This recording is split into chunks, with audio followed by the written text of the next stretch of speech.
of exercise 16.1. An experiment consists of tossing a coin and then throwing it second time if a head occurs. If a tail occurs on the first toss, then a die is rolled once. Find the sample space. तो experiment है जिसमें सबसे पहले एक coin को toss करते हैं.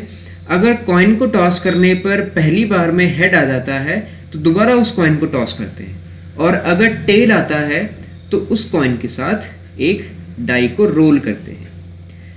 तो सबसे पहले देखते हैं हम इसमें इवेंट्स कौन कौन से. सबसे पहले तो हमने कॉइन को टॉस करा. कॉइन को टॉस करने पर दो पॉसिबल आउटकम्स हो सकते हैं, या तो हेड या फिर टेल. अब यहाँ पर लिखा है अगर हमारे पास हेड आया तो दोबारा से हम कॉइन को टॉस करेंगे, जिसकी भी पॉसिबिलिटीज हो सकती हैं एच एंड टी. मतलब अगर इसी कॉइन को हम दोबारा टॉस करेंगे हेड आने पर तो उसकी भी पॉसिबल आउटकम्स हो सकते हैं हेड या फिर टेल. और यहाँ पर अगर टेल आया तो टेल आने के बाद हम एक डाई को रोल करेंगे, जिसकी पॉसिबिलिटीज हो सकती हैं 1, 2, 3, 4, 5 एंड 6. इससे 1 to 6 नंबर होते हैं डाई में. इसे रोल करने पर इनमें से कोई भी आ सकता है, तो ये पॉसिबल सैंपल स्पेस हो सकते हैं. तो अब यहां पर लिखते हैं सैंपल स्पेस. सैंपल स्पेस तो सैंपल स्पेस हो जाएंगे हमारे.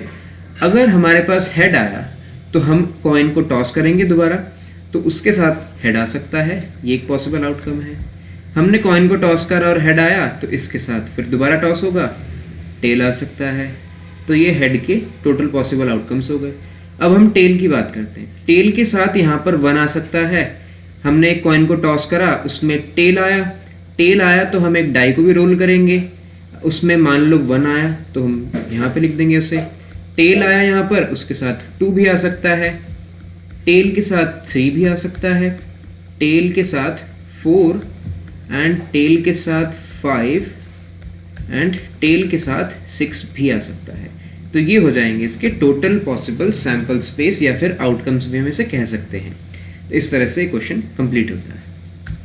Question number 11. Suppose 3 bulbs are selected at random from a lot.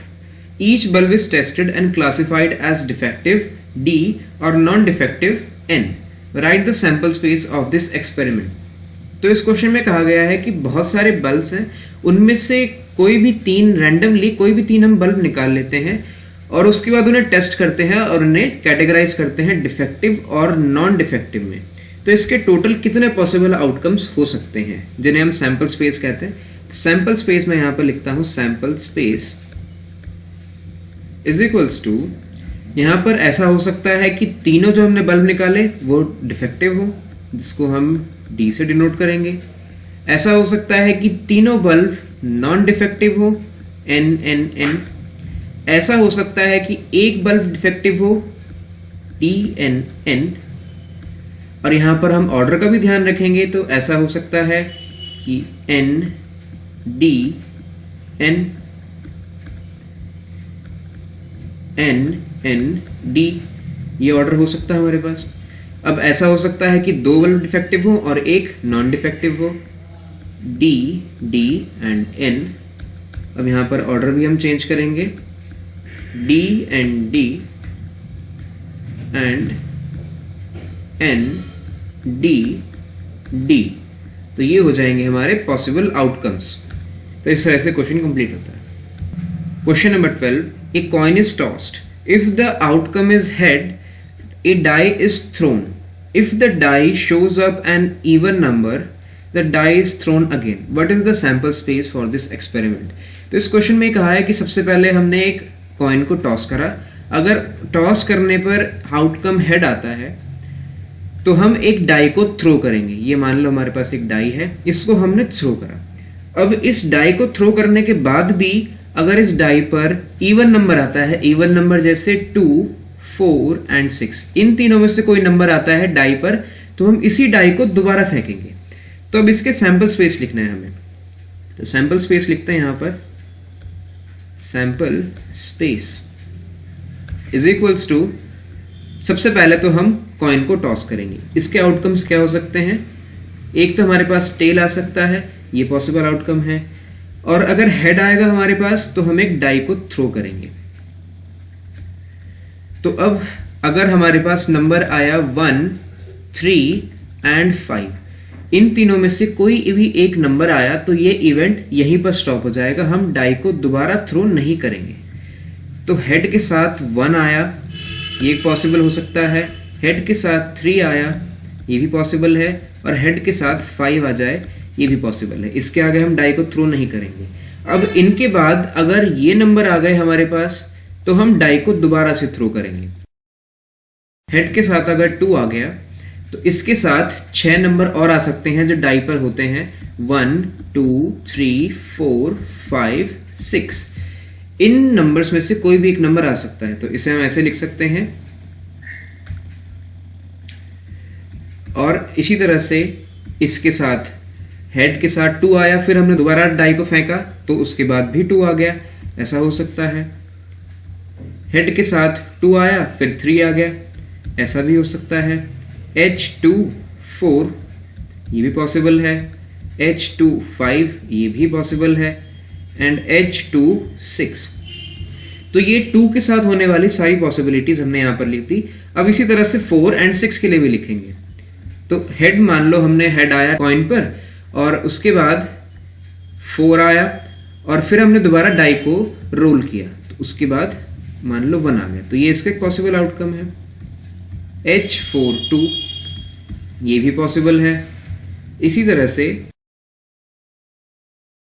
H4 3, H4 4, H4 5, H4 6, H। अब यहां पर 4 की सारी पॉसिबिलिटीज हमने लिख दी। अब हम लिखते हैं 6 के साथ, H6 1, H6 2, H6 3, H6 4, H6 5 and at last H6 6। तो ये हो जाएंगे इसके टोटल पॉसिबल आउटकम्स या फिर सैंपल स्पेस। इस इवेंट के इतने टोटल आउटकम्स हो सकते हैं। एक बार इस क्वेश्चन को हम फिर से देखते हैं। इस क्वेश्चन में कहा गया था कि पहले हम एक कॉइन को टॉस करेंगे। अगर कॉइन में हेड आ जाता है, टेल आने पर एक इवेंट वहीं पर स्टॉप हो जाएगा। अगर हेड आता है तो हम एक डाई को रोल करेंगे। अब इस डाई को रोल करने के बाद अगर कोई भी इवन नंबर आया जैसे 2 4 एंड 6, तो इस डाई को हम दोबारा रोल करेंगे। इसका मतलब ये भी हो सकता है कि अगर 2 4 एंड 6 के अलावा जो भी नंबर आए जैसे 1 3 एंड 5, अगर सेकेंड टाइम जब हम इवेंट को कैरी कर रहे हैं, जैसे हम कॉइन को टॉस करने के बाद डाई को रोल कर रहे हैं, इसमें अगर 1 3 या 5 आ जाए तो ये इवेंट यहीं पर स्टॉप हो जाएगा। लेकिन अगर 2 4 एंड 6 आ जाए तो हम दोबारा डाई को रोल करेंगे। अब यहाँ पर तो कोई भी लिमिटेशन नहीं है, कोई भी नंबर आ सकता है। तो अब इस इवेंट के लिए हमें टोटल पॉसिबल सैंपल स्पेस लिखने हैं। तो ये इसके सैंपल स्पेस हो जाएंगे। टेल आया तो इवेंट यहीं स्टॉप हो जाएगा, और हेड आया तो हम एक डाई को रोल करेंगे। इसमें से अगर 1 3 एंड 5 आया तो ये इवेंट यहीं पर स्टॉप हो जाएगा। तो इसे हमने यहाँ पर ऐसे लिख दिया। और अगर 2 4 एंड 6 आया तो इसके साथ हम ये सब नंबर्स भी लिखेंगे, क्योंकि ये पॉसिबल आउटकम्स में आ जाएगा। जैसे H के साथ 2 आया तो दोबारा डाई को रोल करने पर 1 आ सकता है, 2 आ सकता है, 3 4 5 एंड 6 ये सब आ सकते हैं। इसी तरह से 4 के साथ 1 आ सकता है, 2 3 4 5 6 ये सारे आ सकते हैं, और 6 के साथ भी ऐसा ही होगा। तो इस तरह से क्वेश्चन कंप्लीट होता है। Thanks for watching.